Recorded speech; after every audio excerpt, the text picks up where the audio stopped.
Hi, I'm JC Pohl with Teen Truth on the Road. We're up here in Ottawa, Canada at Longsfield Davidson Secondary? Heights Secondary. It's a Heights Secondary. Longsfield Davidson Heights Secondary. This is Becky McGregor. She's actually a teacher here, and she worked really hard to bring Teen Truth to campus, so we're very thankful of her efforts. Becky wanted to share with you today, and I want her to share with you some of the programming that they're doing around campus around character education and how they're building school culture through messaging as well as pillars that they've built on campus that teachers are pulling into the classroom. So Becky, tell us a little bit about kind of what you developed, why you developed and how it came up. Okay. So I would say it started with teachers sitting down and visualizing what we want our school to look like and sound like, and just having this dream and this vision. So at first it was very large. It was a brainstorm activity.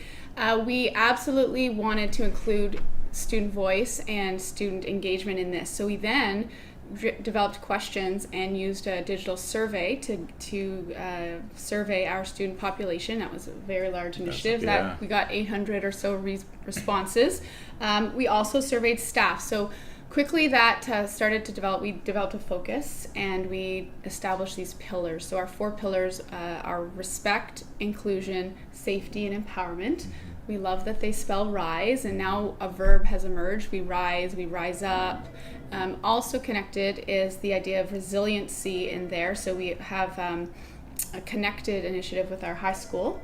And I really like that because you're the Ravens as well. Yeah, so that's it kind of right. worked in really nice with your mascot and everything. Yeah. So what I like about what you just said is that you kind of looked at your school culture as a staff and as students as well, and you brainstormed. You did that like through a Google survey, or We did. how did you collect all the information? We did. So it started off with actual physical brainstorm on the walls, words, visions, markers. Then it became a digital tool. We did use Google surveys.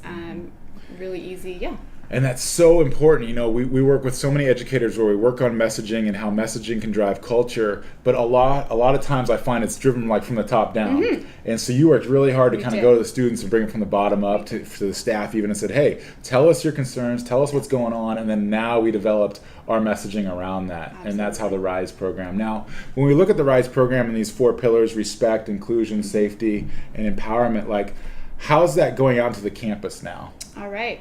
So I would say a kickoff. We had a kickoff assembly, first day of school, and the acronym was used. Just a real pump-up assembly. Remember, you gave us a welcoming message, so we were excited that you're coming.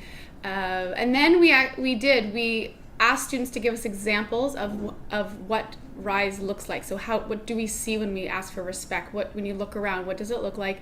And students gave submissions. So that quickly turned into we have some digital slideshows that made it into the classroom, and they're growing. So students continue to submit it, and these practical things that you'd see when you walk around our school. So the students are kind of like taking it and running with it. Absolutely. And bringing it into the classroom as well. And I know you share with me, we won't go into detail here, but you shared with me with some stuff you're doing online. So we're taking it kind of to the digital space as well. It's not just something that exists here on campus. We're going out on social media and on the web. How have you seen it impact your school culture? Like, how's it impacted the students? Maybe if you think about, because it's 2 years old? Yes, it is. So, think about maybe 4 or 5 years ago versus today. Like, what's changed? Right. So I did have to think about this question, and I think I've nailed it down to a few ideas. This one idea that not everyone isn't in it for themselves. So I'm sensing just a deeper community. I'm both in the classroom and walking around the hallways. And as much as 4 years ago, students would say, well, I do want to include and I don't want to do this, but we stopped there. We never said, well, what does it mean to include somebody? So you say you don't want to exclude and you don't want to hurt feelings, but what is the action attached to it?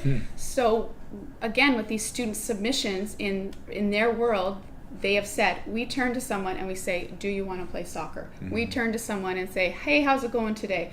When we walk and do some of our procedures and policies, we turn and we have conversations with new people. So I don't know. I think the practical parts of it that's what's really coming together. Yeah, I mean, that's really interesting. You're saying it's like you could sense that there was this desire for respect and inclusion, but by putting it kind of like out in front of them and teaching around it, you've given them the skills and the methods to actually go do it now. Exactly. Oh, that's powerful. Well, Becky, thanks for sharing with us today. It's always fun to share with you ideas from the road as we travel around, the U.S. and Canada, meeting educators and all the different things that they're doing. If you'd like me to connect you with Becky here at Longsfield, we're definitely happy to connect you. Or you can find us on teentruth.net or out on social media. As well, you can always look at our videos on Facebook. We've put up all kinds of different videos about how educators are building culture, getting students engaged, and really just helping build amazing campus culture. So if we can be of any assistance to you, just let us know. You take care. You have a great day.